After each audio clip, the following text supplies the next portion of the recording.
Welcome to Das garden. বন্ধুরা, আজকে কিন্তু আপনাদেরকে আমি খুবই গুরুত্বপূর্ণ বিষয় তুলে ধরতে চলেছি ভিডিও স্বরূপ, যে পেয়ারা স্প্রে ছাড়াও পোকা হবে না, স্প্রে ছাড়াও পেয়ারাকে দেখতে খুব সুন্দর লাগবে।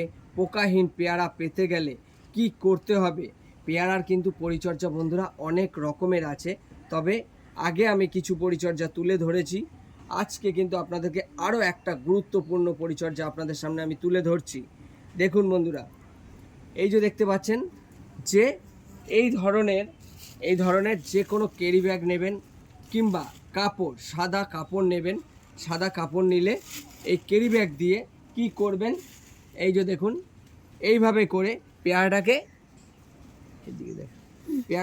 এইভাবে করে মুড়ে দেবেন। তবে বন্ধুরা একটা জিনিস বলে দিচ্ছি, পলিথিনগুলোতে কিন্তু একটু করে এই চার কোণাতে একটু ফুটো করে দেবেন। তাহলে কারণটা হচ্ছে কি, এর ভিতরে যে জল জমে, বৃষ্টির জলটা যেন না জমে। দেখুন পেয়ারাটার গ্লেজ দেখুন, এই পেয়ারাটা কিন্তু আমি পেরে নেব।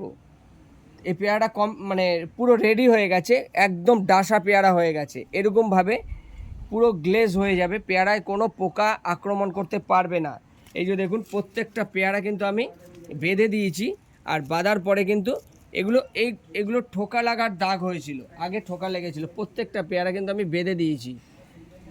এই দেখুন বন্ধুরা, প্রত্যেকটা পেয়ারা কিন্তু আমি বেঁধে দিয়েছি।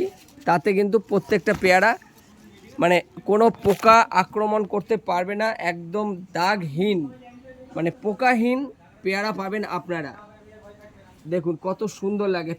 প্লাস এইভাবে যদি আপনারা পেয়ারাকে কভার করে দেন, ঠিক এই যে দেখতে পাচ্ছেন, এই যে পলিথিনটা ফুটো করেছি, ঠিক আলতো করে এই পাতাগুলোকে কিন্তু একটু কেটে দেবেন। এই যে পাতাটায় বাঁধবে, এই পাতা কেটে দিলে কোনো ক্ষতি হয় না।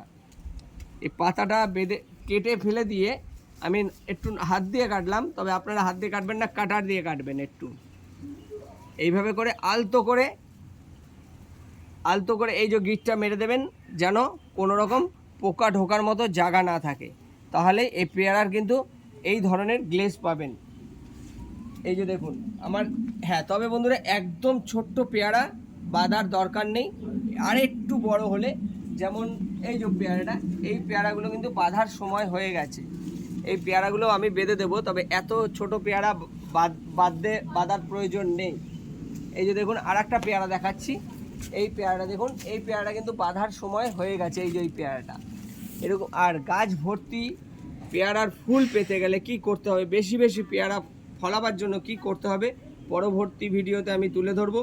এক ভিডিওতে যদি আমি সব কিছু বলি তাহলে ভিডিওটি অনেক বড় হয়ে যাবে। তবে আজকে মেন বলার উদ্দেশ্য, পেয়ারা পোকাহীন পাওয়ার জন্য আর পেয়ারায় গ্লেজ করার জন্য এই ধরনের পলিথিন দিয়ে আপনারা জাস্ট বেঁধে দেবেন। তবে মনে রাখবেন বন্ধুরা, অবশ্যই কিন্তু পলিথিনে ছিদ্র করে দেবেন, যেন পলিথিনের ভিতরে কোনো রকম জল না জমে। নমস্কার বন্ধুরা, ভিডিওটি যদি ভালো লাগে লাইক শেয়ার কমেন্টস করবেন, প্লিজ সাপোর্ট করে পাশে থাকবেন। নমস্কার।